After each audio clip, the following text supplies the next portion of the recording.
നമസ്കാരം, എല്ലാവർക്കും എൻ്റെ പുതിയ വീഡിയോയിലേക്ക് സ്വാഗതം. ഇന്ന് ഞാൻ മസാല ജോവർ റൊട്ടിയാണ് ഉണ്ടാക്കാൻ പോകുന്നത്. നമ്മൾ ജോവർ മില്ലറ്റാണ്, നല്ല ഹെൽത്തി ആയിട്ടുള്ളൊരു റെസിപ്പിയാണ്.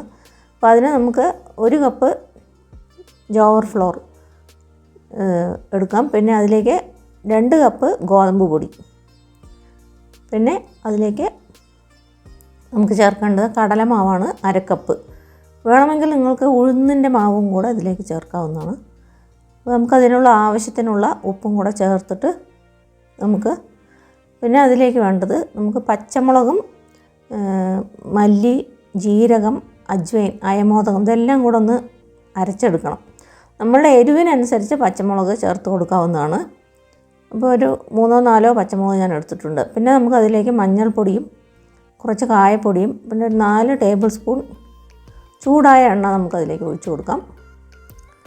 അതിലേക്ക് ഒഴിച്ചു കൊടുത്തിട്ട് നമുക്ക് അരച്ച മസാല അതിലേക്ക് ചേർത്ത് കൊടുക്കാം. ഈ മുളകിൻ്റെ എരിവൊക്കെ കുറയാനായിട്ട് വേണ്ടിയിട്ടാണ് നമ്മൾ എണ്ണ കൂടുതലായിട്ട് ചേർക്കുന്നത്. പിന്നെ നമുക്കതിലേക്ക് വെളുത്ത എള്ളും കൂടെ അതിലേക്ക് ചേർത്തിട്ട് നമുക്കത് നല്ലപോലെ കുഴച്ചെടുക്കണം. നമുക്ക് ഇളം ചൂടുള്ള വെള്ളം ചേർത്തിട്ട് വേണം കുഴച്ചെടുക്കാനായിട്ട്. അപ്പോൾ നല്ല രുചിയുള്ള ഒരു റൊട്ടിയാണിത്. നമ്മൾ ഉത്തര കർണാടക സ്പെഷ്യലാണ് ഈ ജോവർ റൊട്ടി. അപ്പോൾ അതിൽ മസാല ചേർത്തിട്ടുള്ളതും ഇവിടുത്തെ സ്പെഷ്യൽ റെസിപ്പിയാണത്. അപ്പോൾ നമുക്കതിലേക്ക് കുറച്ച് 1 ടീസ്പൂൺ മല്ലിപ്പൊടിയും കൂടെ ചേർത്ത് കൊടുക്കാം. ഞാൻ ആദ്യമേ തന്നെ ചേർത്ത് കൊടുക്കാൻ മറന്നു പോയതാണ്.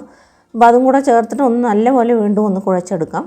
അപ്പോൾ നമ്മുടെ ചപ്പാത്തിക്കൊക്കെ കുഴയ്ക്കുന്ന അതേ പരുവത്തിൽ വേണം മാവ് കുഴച്ചെടുക്കാനായിട്ട്. നമുക്കത് കുഴച്ചിട്ട് ഒരു 30 മിനിറ്റ് മാറ്റി വയ്ക്കാം. പിന്നെ നമുക്കൊരു പോളിത്തീൻ ഷീറ്റ് എടുത്തിട്ട് അതിൽ എണ്ണ തടവിയ ശേഷം നമുക്കിത് ഒന്ന് പരത്തിയെടുക്കാം. നമ്മൾ സാധാരണയായി ചപ്പാത്തി പരത്തുന്ന പോലെ പരത്താനായിട്ട് നമുക്ക് ബുദ്ധിമുട്ടായിരിക്കും. ജോവർ അത് ഗ്ലൂട്ടൻ ഫ്രീ ആണല്ലോ. പക്ഷേ ഗോതമ്പ് പൊടിയൊക്കെ ചേർത്തുകൊണ്ട് കുറച്ച് നമുക്ക് ഈസി ആയിരിക്കും പരത്തിയെടുക്കാനായിട്ട്.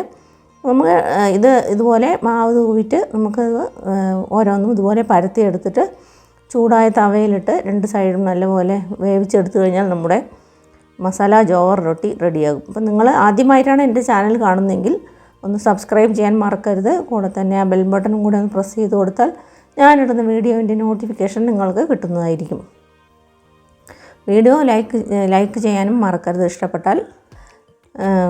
ഇപ്പോൾ നമ്മൾ ഇതിലേക്ക് നെയ്യോ എണ്ണയോ നമ്മുടെ ഇഷ്ടത്തിനനുസരിച്ച് വേണമെങ്കിൽ ചേർത്ത് കൊടുക്കാവുന്നതാണ്. 2 സൈഡും നല്ലപോലെ ഒന്ന് വേവിച്ചെടുത്താൽ മീഡിയം ഫ്ലെയിമിൽ വെച്ചിട്ട് നമ്മുടെ മസാല ജോവർ റൊട്ടി റെഡിയാവും. അപ്പോൾ ഇതിൽ തന്നെ നിറയെ എരിവും ഒക്കെ ഉള്ളതുകൊണ്ട് അങ്ങനെ തന്നെ നമുക്ക് കഴിക്കാൻ സൈഡ് ഡിഷിൻ്റെ ആവശ്യമൊന്നുമില്ല. അപ്പോൾ നമുക്ക് തൈര് കൂട്ടി കഴിക്കാവുന്നതാണ്. നല്ല സ്വാദായിരിക്കും.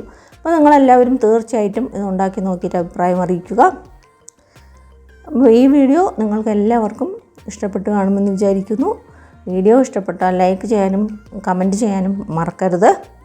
കൂടെ തന്നെ ഷെയർ ചെയ്യാനും മറക്കരുത്. അപ്പോൾ നമ്മുടെ റൊട്ടി റെഡിയായി.